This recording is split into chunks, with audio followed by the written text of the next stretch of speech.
बेटी चुप हो जा, कोई चोर नहीं, भगत भक्त साधु सेवक हरपाल विप्र अपने धन को शुद्ध करने के लिए आए हैं।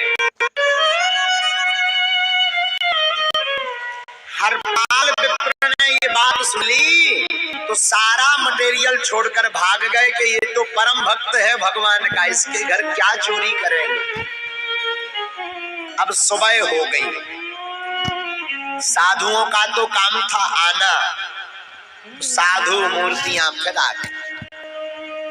हरपाल विप्र की पत्नी रोने लगी कि महाराज गहना भी नहीं बचा,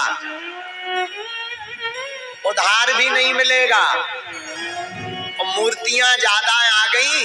अब आज का पाल भोग साधु की सेवा कैसे होगी।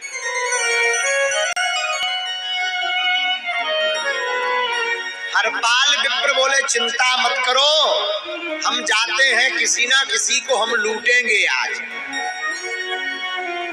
कोई ना कोई व्यवस्था करते हैं।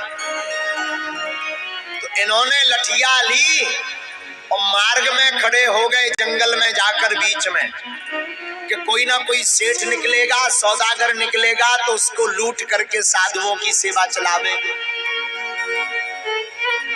अब भगवान ने सोचा बड़ी देर हो गई, आज कोई आ ही नहीं रहा, कहीं इनका साधु सेवा का संकल्प टूट ना जाए।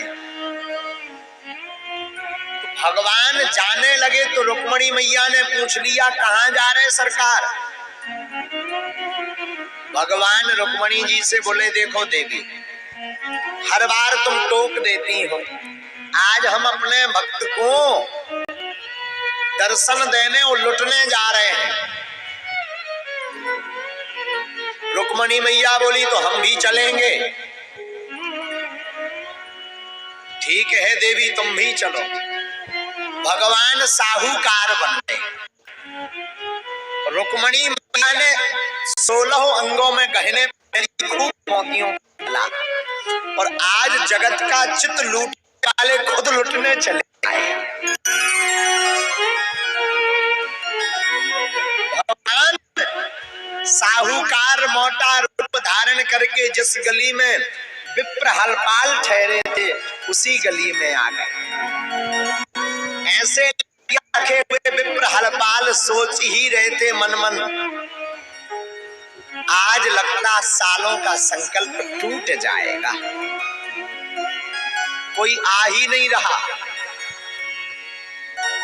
इतने में मोटे ताजे साहूकार और सिठानी को देखा तो चमक के मारे खुश हो गए। अब बढ़िया रहा, भगवान नजदीक आए सो दूर से ही भगवान बोले भैया राम राम। विप्र हरपाल बोले लगता ये तो भक्त है, इसको नहीं लूटेंगे।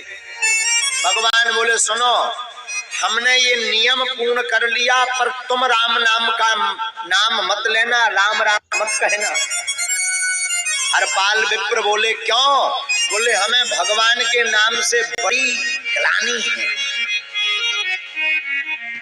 विप्र हरपाल समझ गए ये नंबर 1 का नास्तिक है, पापी है और मालडोल भी इसके पास खूब है और इसकी घरवाई भी खूब गहने लादे, इसको लूट ले कोई दिक्कत नहीं है। बोले भैया कहाँ से आए? भगवान बोले बस भैया यहीं से आए, आगे के गांव तक जाना, पर तुम हमारी कुछ मदद कर दोगे? बोले क्यों? बोले हमने सुना इस रास्ते में एक हरपाल नाम का विप्र है, बड़ा नंबर 1 कहते हैं। हरपाल बोले बात तो बढ़िया सुनी, एकदम सही बात है महाराज, उससे बच के रहना, डकैत बहुत खतरनाक है वो। और बोले डकैत भर नहीं है, लठ भी मारता है। भगवान बोले भैया तुम्हें पता है कि कौन सी गली जानी चाहिए? बोले हमें सब पता है, हमारे अनुसार भर चलो। हमें क्या मिलेगा? भगवान बोले क्या चाहिए? बोले कुछ तो जाने। सेठ ने एक मोहर दे दी, ये रुक, बोले तुम यहीं ठहरो हम अभी आते हैं। भगवान से मोहर ली, ये बेच करके कुछ बाल भोग श्रीमती जी को दे गए। जाकर बोले देवी तुम जब तक बाल भोग बनाओ साधुओं को पवाओ, हम राजभोग की व्यवस्था करके आई।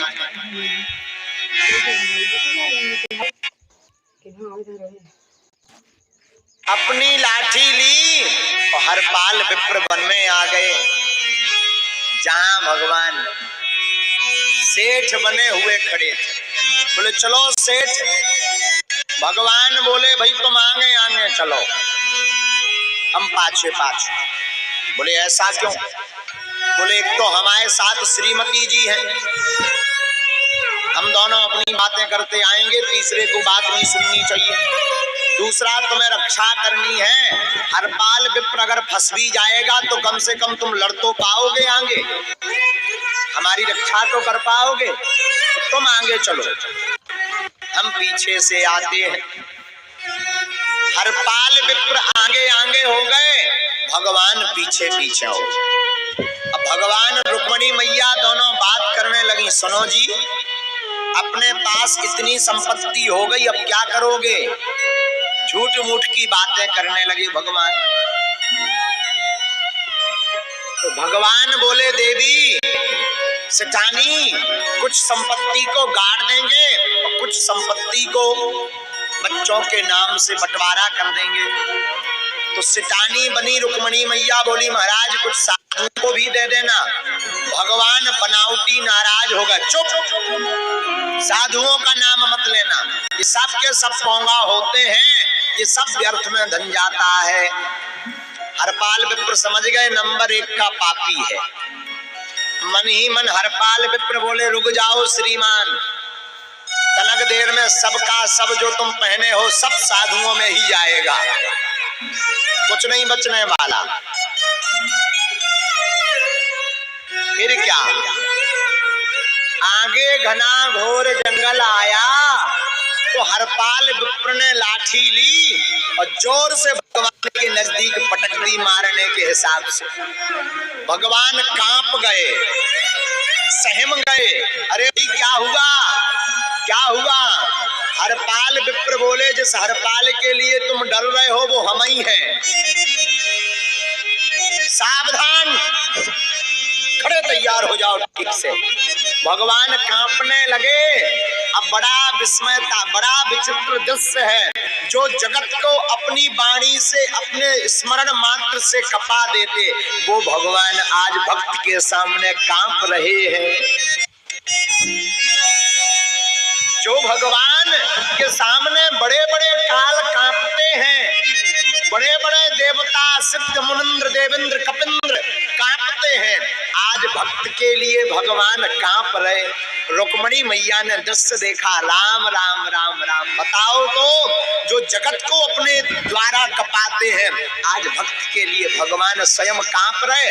भगवान कांपते कांपते बोले भाई हरपाल मारना मत, लूट चाहे जितना लो। हरपाल बोले धरो जल्दी से, अपना गमछा निकाला, धरो सब।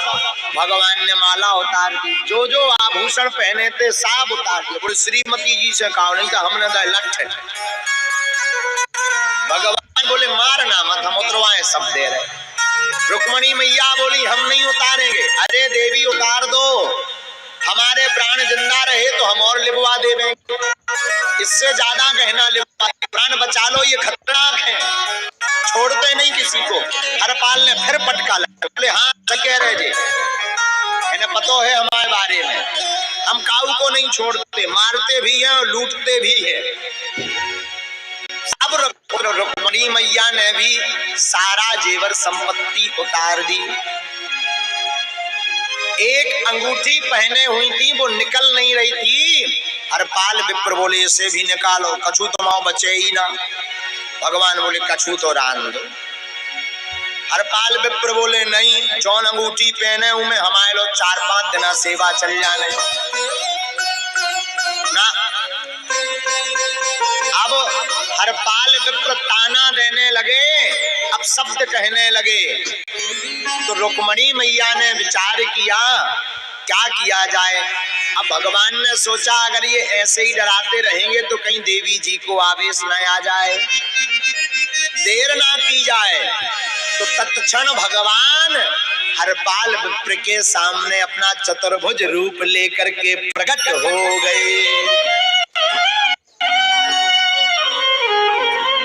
बोले लो अब जितना चाहो हमें लूट लो। और जहां भगवान को देखा हरपाल विप्र शरणागत हो गए। बोले अब का लूटने, तुमने ही हमको लूट लिया है। और आंखों में आंसू आ गए कि प्रभु आप। भगवान बोले हमें लगा कहीं तुम्हारा नियम ना टूट जाए, तो हम तो स्वयं तुम्हारे पास लुटने चले आए हैं।